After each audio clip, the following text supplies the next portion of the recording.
I know how deep and hard the opposing views are in our country on so many things. But I also know this as well.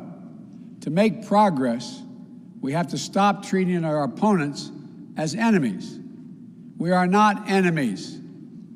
What brings us together as Americans is so much stronger than anything that can tear us apart. So let me be clear. We are campaigning as a Democrat, but I will govern as an American president. The presidency itself is not a partisan institution. It's the one office in this nation that represents everyone. And it demands a duty of care for all Americans. That is precisely what I will do. I will work as hard for those who didn't vote for me as I will for those who did vote for me. Now, every vote must be counted. No one's going to take our democracy away from us. Not now, not ever. America's come too far. America's fought too many battles. America's endured too much to ever let that happen. We, the people, will not be silenced. We, the people, will not be bullied. We, the people, will not surrender. My friends, I'm confident we'll emerge victorious. But this will not be my victory alone or our victory alone. It'll be a victory for the American people, for our democracy, for America. And there will be no blue states and red states when we win, just the United States of America. God bless you all, and may God protect our troops.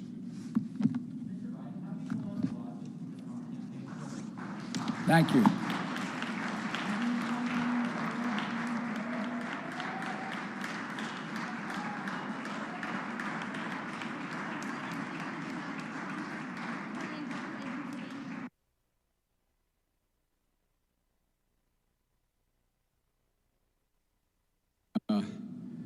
Kamala and I are here to make a brief statement, and I'm sure we'll have more to say later, and either tonight or tomorrow. But let me begin by thanking the press for being here and thanking everyone else. My fellow Americans, yesterday once again proved that democracy is the heartbeat of this nation, just as it has been the heartbeat of this nation for 2 centuries. And even in the face of a pandemic, more Americans voted this election than ever before in American history. Over 150 million people cast their votes. I think that's just extraordinary. And if we had any doubts, we shouldn't have any longer about a government of, by, and for the people.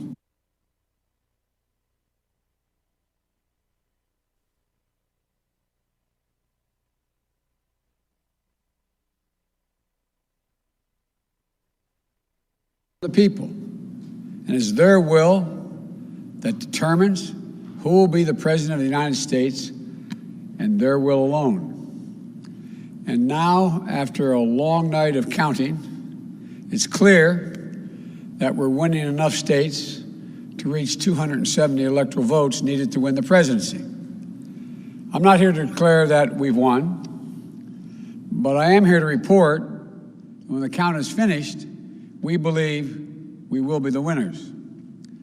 With all the votes counted, we have won Wisconsin by 20,000 votes, virtually the same margin that President Trump won that state 4 years ago. In Michigan, we lead by over 35,000 votes, and it's growing. A substantially bigger margin than President Trump won Michigan in 2016. Michigan will complete its vote soon, maybe as early as today. And I feel very good about Pennsylvania. Virtually all the remaining ballots to be counted were cast by mail.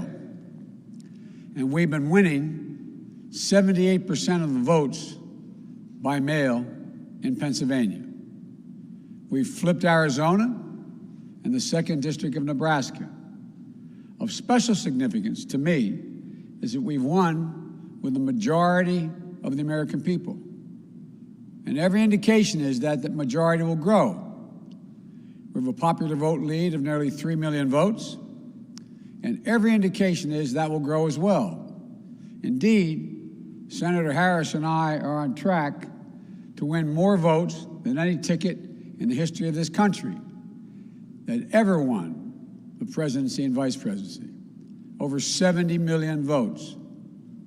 I'm very proud of our campaign. Only 3 presidential campaigns in the past have defeated an incumbent president. When it's finished, God willing, we'll be the 4th. This is a major achievement. This is a major achievement. And it's been a long and difficult campaign. But it's been... There you go. Let's see. We've had hard campaigns before. We've faced hard times before.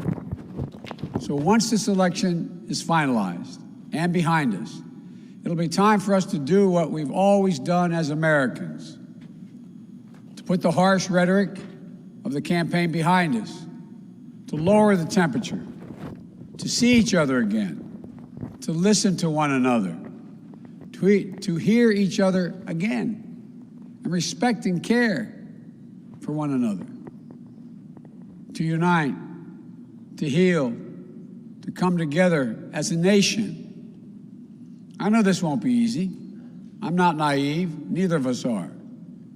I know how deep and hard the opposing views are. There you go. Short speech by Joe Biden. The light's a little dim over here today. But he essentially declared victory without declaring victory on that. Just a little aside, and watch Arizona. I know Fox News called it for Joe Biden. A lot of people are walking it back. So Arizona could possibly go back into the Trump camp. We shall see what happens with that. Joe Biden is saying, I'm going to govern as all Americans. I campaigned as a Democrat. No, you campaigned as a racist. And with your views as you did of race baiting that you've run all the time. So we shall see.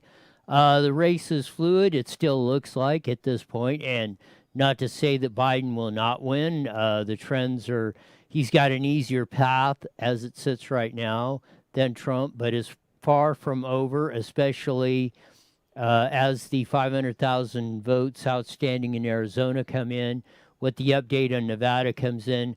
But because Nevada's not updating, there will probably not be a call for 270 electoral votes, at least today.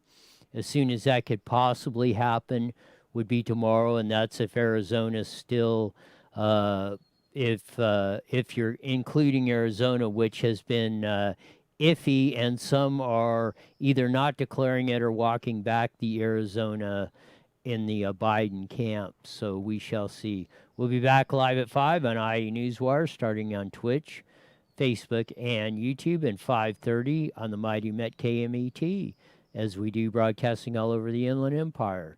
So until then, see ya.